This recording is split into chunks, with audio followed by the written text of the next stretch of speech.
I'm going to record it. Awesome. Okay.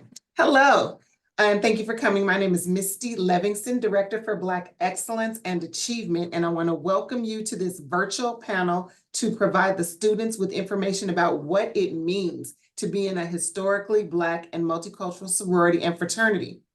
And who better to discuss it than people that are members? Guests, if you please mute yourselves. This will be recorded for students that were unable to attend, and it will be posted. Today's panel is comprised of people and organizations that are in the the National Pan-Hellenic Council, or NPHC, and NALFO, NALFO, or the National Association of Latino Fraternal Organizations. According to the National Museum of African American History and Culture, Black Greek letter organizations emerged during a period that is characterized as a low point in American race relations. These associations were established on the principles of personal excellence, racial uplift, community service, civic action, and kinship. Black students came together to create these organizations, forging familial ties to one another and outreach within the larger Black community.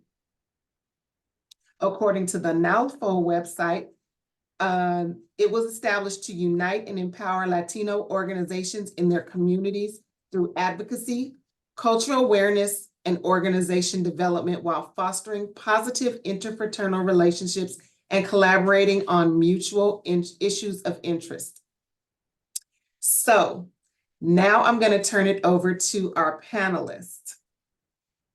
Please tell us your name, your Greek letter organization, and a little bit of history about the organization. And I will start off. Dr. Reg isn't here. So let's see, who's next in order? I believe it would be our Kappa folks.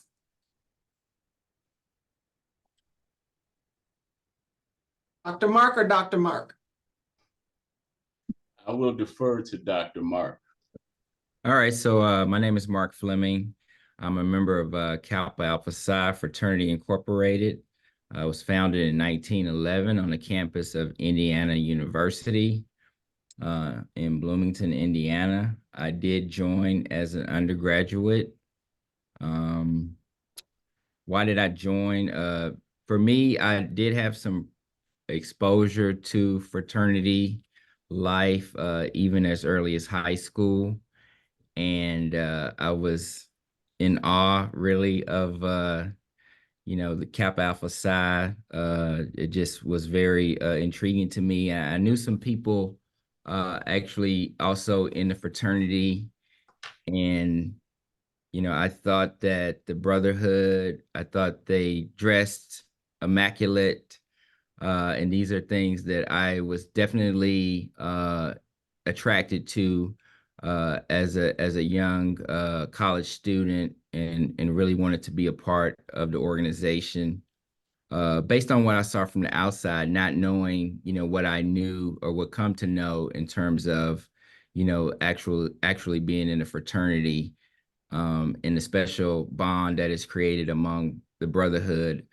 As far as membership benefiting Dr. me. Mark, just one sign, one second, Dr. Mark. Oh, okay, We're gonna sorry. do one at a time, one question at a time. Yeah. Let me turn it over now to, I'll go back to Dr. Reg. You know how they are. Kevin Hart says he wasn't ready. Where are we at? My apologies. I just got off. Question one. Please tell us your name, your Greek letter organization, and a little bit of history of the organization. Absolutely. Hey, everyone. Dr. Reg. I am a life member of Alpha Phi Alpha Fraternity Incorporated, founded December 4th, 1906 on an ice cold Tuesday in Ithaca, New York. So the sincere pride is that every organization you see represented here had the opportunity to make the marks that they made, but somebody had to be first. And I take tremendous pride in saying that Alpha Phi Alpha Fraternity was the first collegiate historically Black Greek letter organization. And from all of the multicultural Greek organizations, we take pride at the growth and success, and the amazing legacy of every single person whose organization is represented on this call. When you talk about Black excellence, it is virtually impossible to talk about Black excellence without talking about the organizations assembled here. But we were thank you, first. Dr. Brown. Now I'm going to go to Darvell Williams. Please share about your organization. Please tell us your name, your Greek letter organization, and a little bit of history about the organization. All right, thank you, Misty. Can you hear me okay? Yes, just fine. Okay, so my name is Darvell Williams. I am a proud member of Omega Psi Phi Fraternity Incorporated.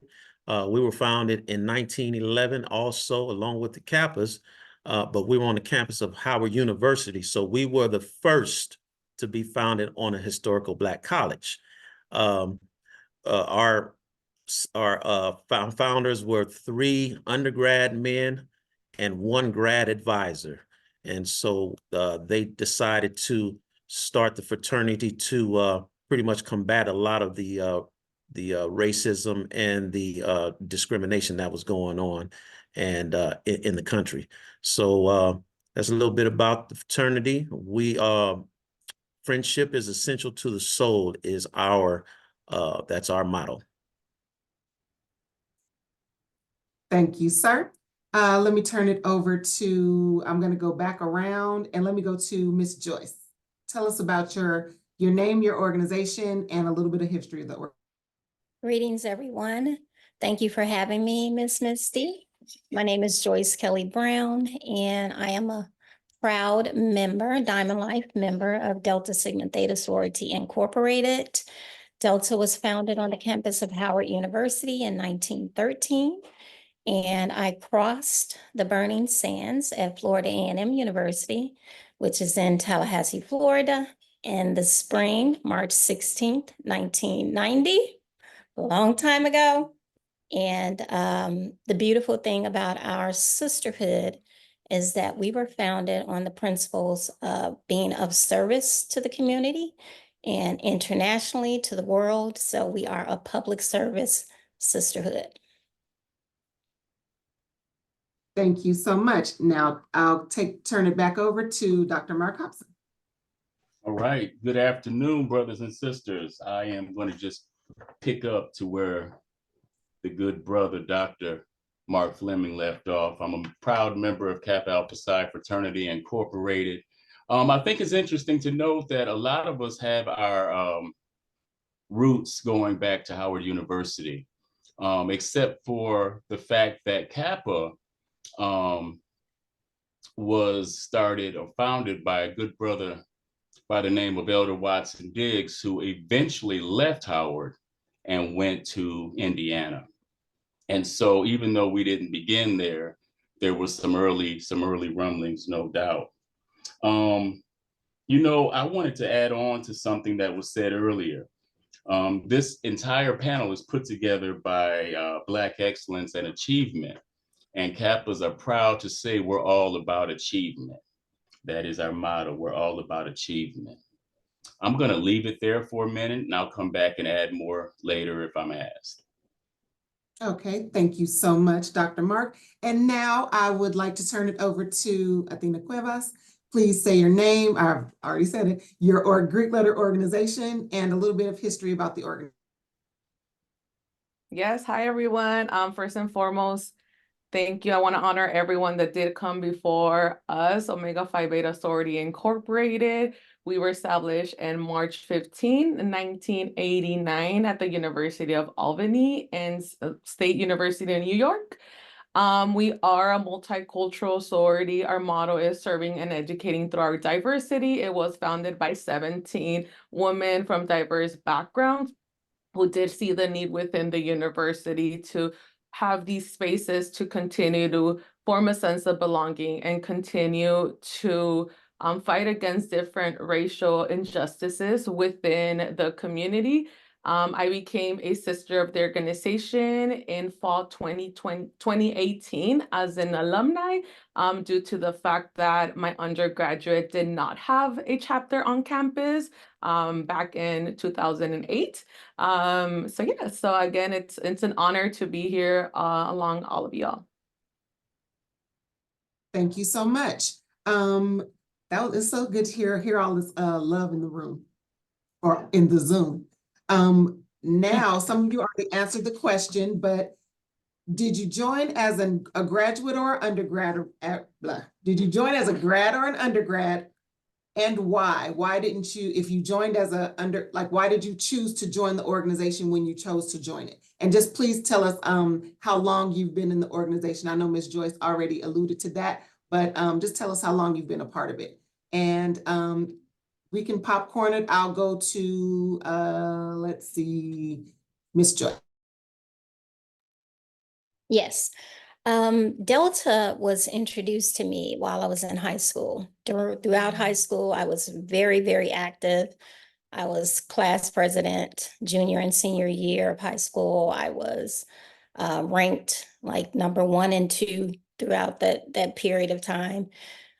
With a class of over 800 students. I was also captain of the cheerleading team and the volleyball team. So I was just very, very active, always coming up with programming for for our high school. And our dean at the time was a member of Delta. So she pulled me to the side one day in my junior year, and she was like, okay, it's about time for you to start thinking about colleges.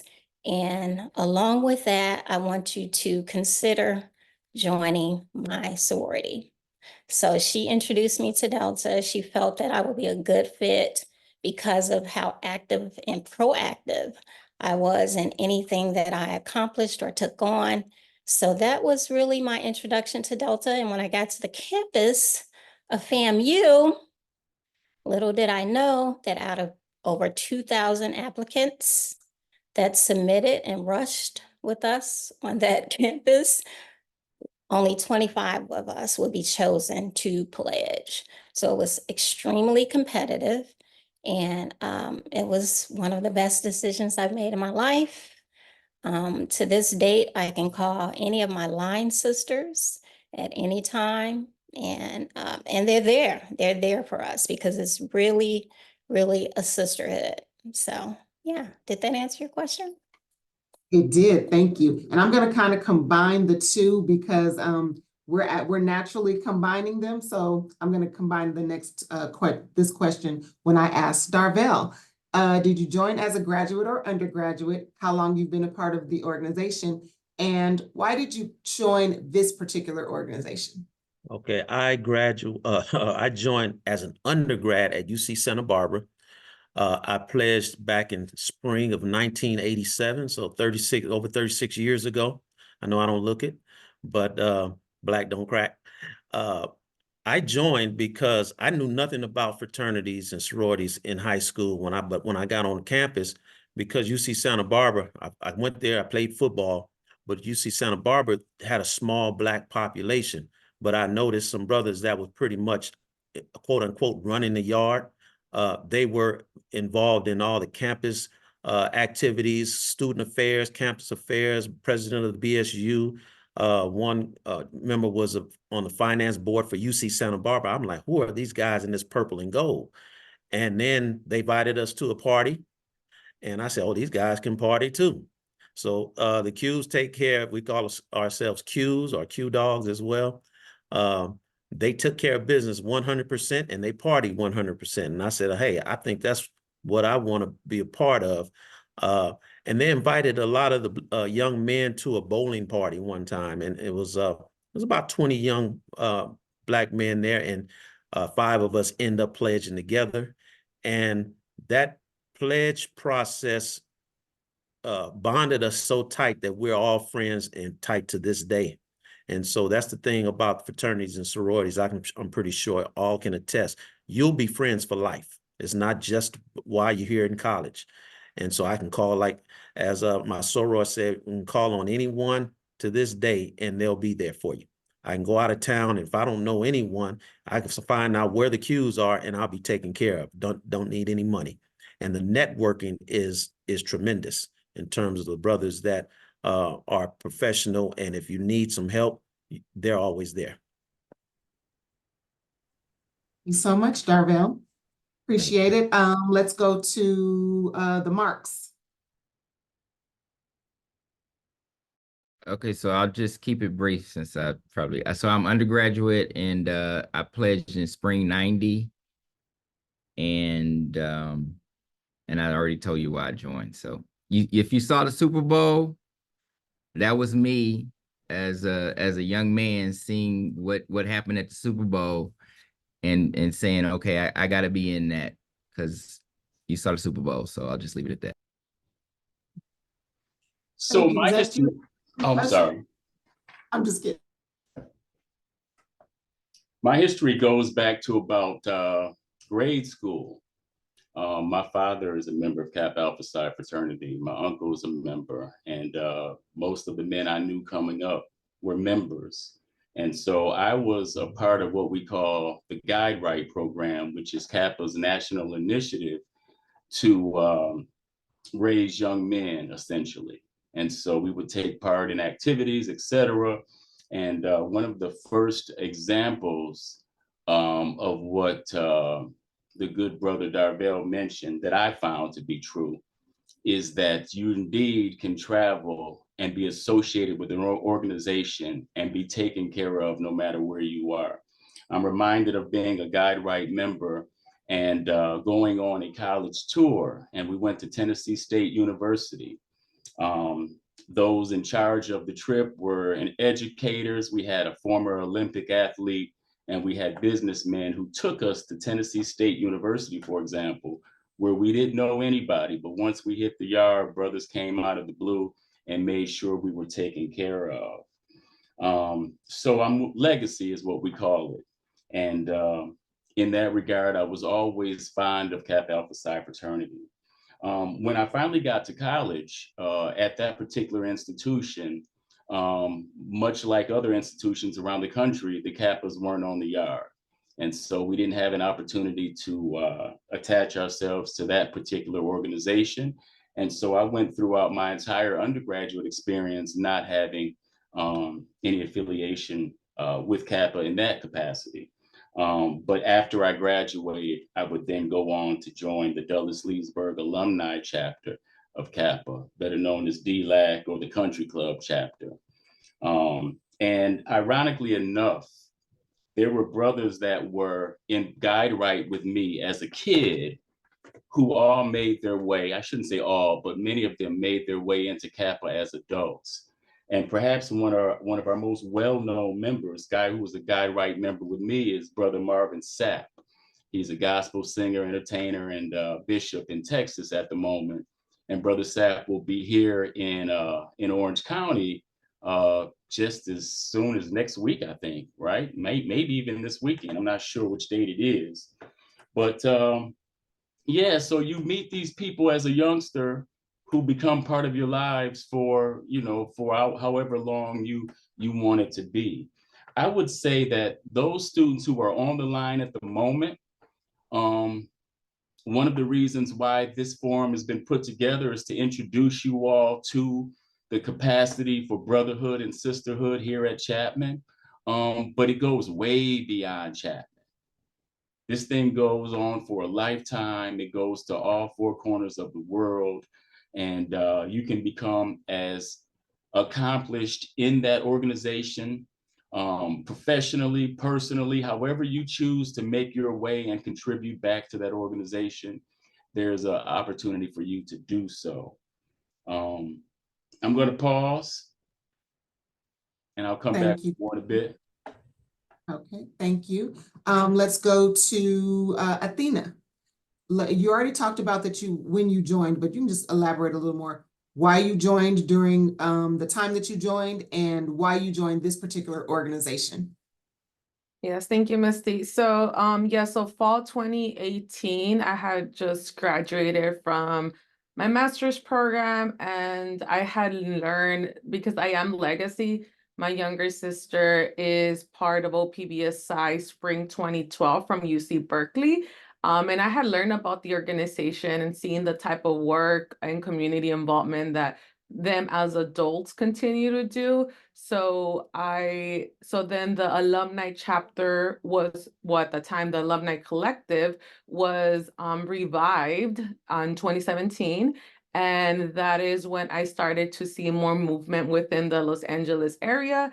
I was a recent graduate, and even though I was very content with my academics, I just didn't know professionally what was my next step.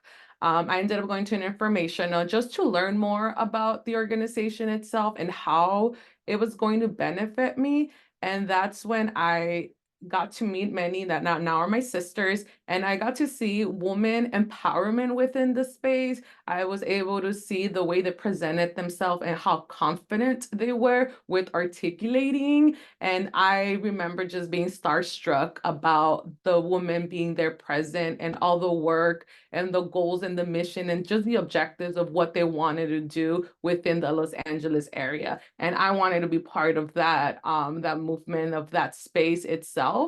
So that is why I decided to go on and go through the program itself, to become a sister of this particular organization. Thank you so much. And Dr. Reg, the question is, did you join as grad or undergrad? When did you join, and why did you choose this particular organization? Yeah, I can wrap it all up pretty tight. I want to add a modifier on to it though, that in whatever fraternity or sorority you pick, there's a very strong bond between these organizations. When I get a job application and I read all the way down to the bottom of that CV and I see organizations affiliated with, and I see Omega Psi Phi or Kappa Alpha Psi, I'm like, let me talk to them, like, just immediately, because I know the sort of mental mindset and that focus that they use to join their organization is probably something that could be beneficial. So I at least say I want to have a conversation with them. So I do want to say that the older you get and the further away you get from your process, the more you start to really appreciate sort of what these organizations mean for our community in total. So I have kind of an interesting, I think, story. So I actually was supposed to pledge spring 1989, but I was arrogant, which is not unsurprising for Alpha. So I had 19 credits, and I went to the informational, and they're like, "Nah, we're not gonna put you online." And I was like, "They're like, you got to drop a class, or you can't go online." And I was like, "I got this. I'm smart." And they're like, "No, we're not putting you online with 19 credits." So I was like, "I'm not dropping any classes." So I left. I said, "Fine, I'll do it next year." Spring night. So that was 89. Spring 89. Spring 90 comes around. We get ready to go online, right? We go online, and then we get hit with a moratorium because there was an incident that happened in 1990. So all of us who came through at that time, so our line got frozen, and so what we ended up doing was, instead of pledging for a regular period, we pledged for 18 times longer than we probably were supposed to, and we ended up crossing. I crossed spring 19, May 26th, 1991. There were 8 of us that went online. 4 of us ultimately crossed the burning sands. Alpha Phi Alpha has, I think, always been in my heart, but I was a first generation college student, so I knew nothing about Black fraternities and sororities. I didn't even know it was a thing. And actually, when I got to campus, the very first guys that approached me, these guys rolled up to me and they're like, "Hey, listen, hey, welcome to," I was up at San Francisco State. They're like, "Welcome to campus. We recognize when it's new brothers on campus. Why don't you come up and kick it in the room?" Now, I'm from Oakland, California. I don't know you, so I'm not going to your room. I was like, I'm gonna get jumped my first week in college. I did not go. Turns out that those guys were the brothers of Omega Psi Phi Fraternity Incorporated. And so forevermore, I will have a special appreciation and affinity for those guys, because they were the first ones that reached out, and extended a hand of brotherhood. So shout out to Darvell and the Qs, because I appreciated that. What made me decide Alpha Phi Alpha? Really straightforward. People were always out on the yard. I saw everybody out on the yard. I was blessed to be at a school that had all the organizations, including Iota Phi Theta. And so I saw everybody out on the yard. Then I would see people at the kid and play style house parties that were really popular in the 90s. But When I went to my organic chemistry class, when I went to my math class and that's where I saw the alphas. And so I said, oh, these are the brothers that are trying to graduate from college. And that's what I want to be a part of. And so they not only, I mean, I'm not just, obviously these brothers all in college. I'm not saying that that's not, but in my mind, I was like, I need to be affiliated with the folks who are serious about their studies. That was been the best decision that I made for myself in college was participating. So I'm 33 years into this fraternal journey. I'm still very active, and we talked about it being lifelong. So I'm not going to leave Darvell out there. They're hanging. Alpha's party. Don't get it wrong. We don't just study. We talk about we party hard and stay up late, but most of all, we graduate. And it's been a blessing. I'm super fortunate that I chose Alpha and Alpha chose me. And I encourage everybody who has an opportunity to join any of these organizations to take a very serious look at not only the people who are on your yard, but what the organization stands for, the longevity. And I think there was one more. I think there's one more element to this question. So yeah, undergrad, I joined that particular organization because I thought the Brothers was about graduating, and and Alphas is just cold. I mean, how could you not? When you see that black and gold come by, how would you not want to be down? I don't know what other people are thinking, but that's what's up. I'll stop there. Sounds like we may need a stroll off in a minute. I mean, I'm just saying. So, Mr. thank Q's you. don't stroll. Or shimmy off. I'm sorry. They hot. I thought that was a kappa that said that. I already know what you do. I look at that. I see Dr. Hobson down there with the shoulder action. Dr. Hobson okay, do we want to do it right quick? I can let me take a little video right quick. Okay. And everyone, you want me to play Atomic? We'll put it on mute if you play Atomic Dog. Are we gonna hit it? No. No, we're not gonna hit it. Nobody's gonna do nothing. Okay. Wow. Anywho, next question. How has membership benefited you through your collegiate experience and through your lifelong experience? Anyone? I can start. The way that I would say the Delta has benefited me in my personal life as well as my professional life. After graduating, I went on to take a profession in the marketing and corporate world. And with that, I would say that a lot of what I learned on campus and what we actually did on campus helped prepare me to be able to lead in my capacity while working in a corporate job. And with that along came a lot of promotions more rapidly than quite a few of the other employees had obtained throughout their career, at the companies. I worked for a pharmaceutical company, so just another one of those highly competitive markets. And I honestly would say that the work that I put in as a Delta, because we do work and we love our work, helped prepare me for that. And then personally, whenever I'm, at church, I can always find a sister to pray with. I can always find a sister to confide in, and just that moral support, that emotional support. So I would say those are the biggest ways in which Delta has benefited me personally and professionally. Thank you so much. Whoever wants to take that question. I'll go ahead and jump in. I think, I kind of break it up into two parts. First, in undergrad, it was really about the social activities, but I learned a lot of responsibility because, we had to rent hotels and different venues to host parties. And then, just socially being having that level of exposure. I was on step team actually, which was also like another, way to get exposure and increase, social So it's just great socially for me, as an undergrad. But I'll say, I ended up transferring and actually going to this was at a different school, but I ended up doing pharmacy school at Texas Southern University, which is a HBCU. And a lot of my pharmacy male faculty were actually in Kappa Alpha Psi. And I can say that it really changed my life, especially when I started to realize I had an interest in graduate education, because the men that mentored me had gone to University of Iowa and got a PhD in 1955.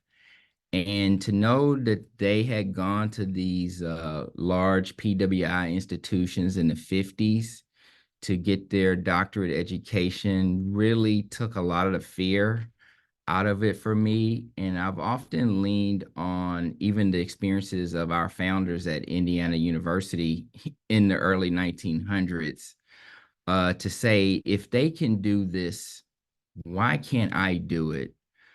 Sometimes it feels like, 1971, even though it was like not in the 2000s when I got my doctorate degree. But I think being able to look at their experiences and think about what it must have been like in Indiana, like there's no excuses for me. And I can tell you those experiences have benefited me tremendously in my education and academic career. Thank you so much for letting us know that. That's dope. It's resonating with me because I'm struggling with this doctorate, and I'm like, I can do it. If they can do it, I can do it. So thank you. Let's see, Athena.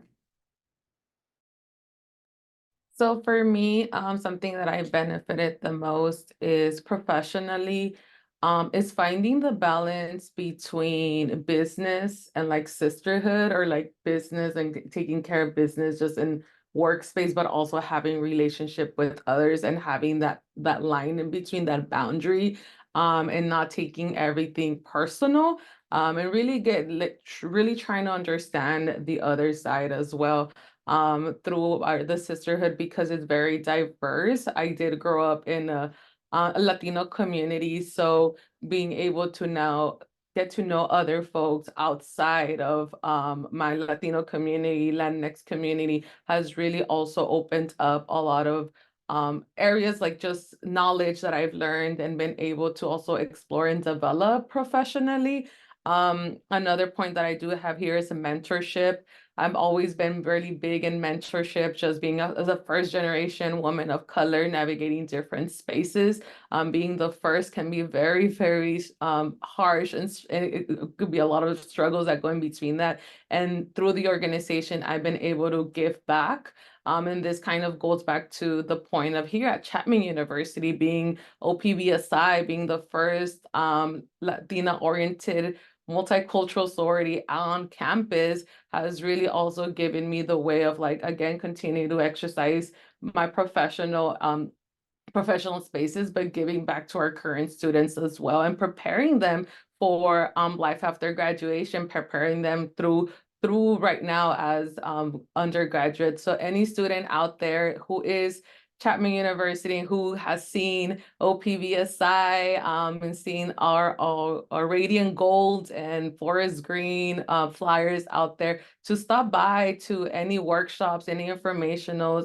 Their emails are out there too. So check out the Instagrams as well, and just come to any event. I'm always saying that you don't know what the environment is like until you go and you experience it for yourself. So I just want to mention that really quick. Thank you so much. I love a good plug. I'm a plugger. Let's go with Darvell. How has membership in your organization benefited you? Well, first of all, with my current job as a financial professional, when I got hired on, we had to memorize a 16-page script. And by me going through the pledge process, as all the brothers and sisters can attest, you got to memorize history, poems, names of big brothers, their mama's name, their grandmamas. You got to memorize a lot. So when I got hired, and I just, because I recall the Black folks that were in the room, and it was about 8 of us, and only 2 of us made it because you had to have that done in the first week. And I always attest that to my pledge process. I was able to memorize that whole script and like, okay, what's next? So it built that reserve, that resolve rather, to be able to handle a stressful situation. So when you pledge, you handle stress. At least back then in '87, when pledges was going down in the '90s and whatnot. But also, I want to piggyback on what Dr. Reg said in terms of we all have pride in our own organizations, but in the whole D9, you can call on anyone in the whole D9 and still be taken care of. When I started my education, when I started teaching, the reason I got the job is because there was an alpha that said, hey, you know what?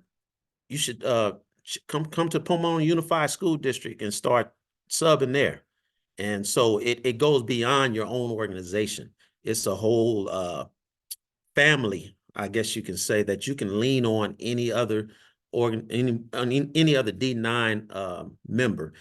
And that's helping me out to this day as I go to Zetas, Deltas, AKAs.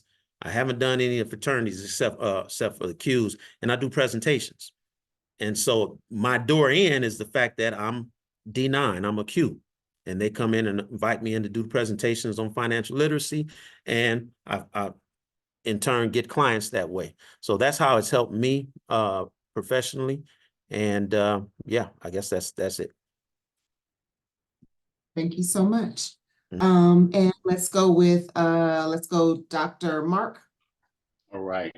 So it's been said, this idea of networking, and what I find most phenomenal about that, and recall, I went alumni, so there's different aspects of this experience, but the networking that I've seen is phenomenal for a few different reasons, largely because it's multi-generational, right? So we have a saying within Kappa where no one's diamond is any bigger than anybody else's. Well, what you find is that you have brothers in their 20s hanging out with folks in their 30s, influencing folks in their 40s, being mentored by folks in their 50s. And I was at an event just recently where I'm hanging out with brothers in their 70s and 80s. It may not sound cool at a young age, but as you live, you realize that these experiences are things that you will either see or someone around you will come encounter. And so just to have this wealth of knowledge at your fingertips, as Sister Joyce said, you know, somebody to pray with, but you might want to hang out with another athlete, you might want to hang out with an intellectual, you might just need somebody to lean on because you're going through some tough times. You might be going through some ratchet times. There is somebody in your organization that you can lean on for wherever you are in this journey called life. I kid you not. So it is multi-generational. There are varied personalities. You're going to find very conservative folks. You're going to find wild, outlandish folks. And the thing about it is, you're able to contribute whatever it is you see as important and valuable, right? Because coming up, I remember watching some of these brothers thinking, I would never want to do or be like this person, or I really want to be or do what this person is doing. And so I was able to bring to my organization what I value. Recall that I had been influenced by a team group called Guide Right. Well, I was able to lead Guide Right, led Guide Right for 6-7 years. Now I'm the person taking students on tours. And I'm seeing these young men come through high school and go on to college. And many of them are now graduating, going out to be phenomenal people on their own. And I would just add this, in addition to all of that, this multi-generational mentoring, in addition to the fact that there are going to be organizations that exist no matter what, D9 and beyond, there are organizations that will exist that will benefit its members. At least learn about it, at least learn about them. And in the process of learning about them or even becoming members, you learn things like Robert's Rules of Order, or as Brother Fleming will say, attest to, you learn how to tie that bow tie. right? Or as Darvell said, you learn a little bit about how to plan financially, right? Or how to put things together, how to develop ideas. And both, as Sister Joyce and Brother Reg have said, it goes from the personal to the professional, right? You can benefit personally, because I'll call a brother up and just share my world in a minute, or I have them that call me and want to talk about whatever it is they're going through. But also professionally, I've met some of the most accomplished men and women that you will ever meet, and they are listening or at least answering questions that I might pose. Anybody on this line can tell you, I don't doubt that we know somebody who is characterized as successful in whatever endeavor they've chosen. As you see, I could go on, but I pause. Future Dr. Misty, Thank go you, on. sir.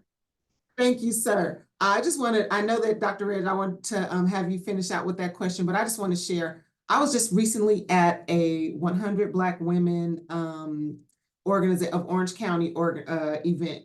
And in the room were all these women that are really changing and doing their service to the community. And I'd say most of them were in sororities. And that was one thing that I haven't done yet. I'll put the little yet on it. One thing that I haven't done in my life yet that I'm going to do. So if you're listening, you see all these benefits from it. Dr. Reg, if you can. Yeah, I'll happily jump in. Just a couple of things. I mean, I think both the brothers of Kappa Alpha Psi really sort of underscored points that jump out at me. I would say two things. One, everything that I learned about leadership, I actually learned by being the chapter president and the dean of membership intake as an undergrad. Because you got to organize people who are volunteers, who are busy and distracted, and to pull off a convention or to do something with a bunch of 17, 18, 19, 20-year-old Black men who I can lead pretty much any organization after trying to navigate just the experiences and trying to get these guys moving in the right direction. As an adult, I would say just without question, iron sharpens iron, right? And so my opportunity to go to an alpha convention, and in some circles, you start feeling yourself a little bit. You got this PhD, you got this VP title, you out there thinking you're doing things. Then you go to a convention and you meet these 7 people who are the president of their institution. 3 are retired judges. This guy just completed some neurosurgery before he got over here. You start realizing you have to constantly level up your game to be a part of these organizations and to be an active member. It's both humbling, but it's also very, very exciting. And the last part I'll add to that is I was having a conversation with a colleague once who just did not understand. I could not get her understanding the value of these multicultural Greek organizations, these D9s. She just wasn't getting it. And I said, let me see if I can make this argument another way. I said, as Black folk, we were robbed of our culture and our history and our narrative and our story, right? We were robbed of our story when we came here. And these fraternities and sororities represent our willful intent to create our own kind of family. Like, we own this experience. And so I think that whether you were 1906, 1908, 1911, 1913, I think the IOTAs were 1963, 1989, wherever you came into this story, we have created a family and a narrative and a story that is ours, that nobody gets to take away. So when people ask, why didn't you join, a white fraternity? I'm like, why would I? I said, the most amazing Black men are part of this legacy. Why would I not want to be part of that and associate? So I think, I'll close with just saying that it's humbling. It's very humbling to be a part of these organizations, and you understand the responsibility. So when you put your letters on, you act right and you make smart decisions. This is a gratuitous plug, but you know, when I was in college, I would call the Deltas and they would be there. They would just be there. When we're out doing community service, I just knew, you know, if I pick up that phone, that the DST woman would be there. And so it's a kind of family that you chose, but to some extent chose you, and I wouldn't trade it for the world. That is awesome. Thank you so much. So before we conclude, and I'm going to open it up to see if anyone on the call has a question. Can I get everybody to throw up their sign? Can you at least do that since you ain't gonna stroll for me? I got a bark. Thank you. Okay, hold on. There you go. Do it again, Darrell. I didn't get you. Thank you. Thank you so much. Now, would anybody like to ask a question of these amazing individuals?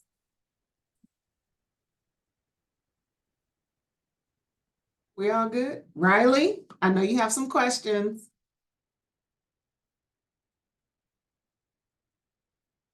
She's like, why are you talking to me? Erica? I just want to say thank you to everybody and giving out your information. I truly appreciate it. And I'm a Bethune-Cookman alumni, so I'm so sorry to Nice. family. Thank you. Araceli said, why would someone not join an organization? Was that a statement or a question? It's a question, but Athena? Yes, I was just gonna ask if we could elaborate a little bit more on, like, I know for families, like, legacies are very important, right? Or you should join this organization because your cousin's part of it, and you should not go and join this other organization because X, Y, and Z. So I think it's important to, like, just elaborate and talk a little bit more about that if there's any, like, legacies here. I know some of y'all of us mentioned, but that way also our students can hear a little bit more about that. Excellent question. And also, while you're adding, if you're like a legacy and you chose a different organization. I was going to say that it's not mandatory because you are a legacy to join, you know, the organization of your sibling or your parent. In fact, you know, I was praying that I would have a daughter, but I ended up having two sons. So my goal is to take them to our next national convention so they can find them some Delta wives. And I am not a legacy, but I'm struggling with the question in a different capacity because I have a soon to be 18-year-old daughter who's going to be starting college. And my boy is going to be following right behind. He's almost 16. And what my commitment is obviously I would like for him to be an alpha.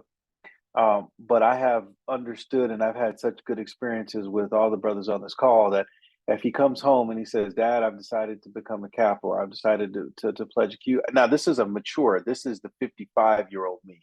Because if you had asked me this question back in the day, I would have been like, well, then you better figure out how to pay for it and don't wear any of that stuff in my house. But now it's like, because of the value that I put in the organization, I just want them to be able to be down, and I want them to be able to experience this in sort of whatever capacity works for them. And so I'll leave it at that. Yes, that does take a lot of maturity. Congratulations, Dr. Reg. You, anyone else want to answer? All righty. Well, that concludes the program. I want to thank you so much for your participation. This was great. We have two things coming up for one for our multicultural student organization and Delta Sigma Theta. So OPB or Omega Phi Beta is having an informational tonight at 7:17 p.m. in the Cross Cultural Center. And Delta Sigma Theta Sorority Inc. has a rush on Sunday at 3 o'clock. You'll see the flyers around campus that have the specific information. or email me at livingston@chapman.edu. All righty. Thank you so much for coming. Peace and blessings. One word of advice for the young ladies that might be interested in pledging or expressing interest in Delta. I would highly, highly, highly recommend that you read the book In Search of Sisterhood.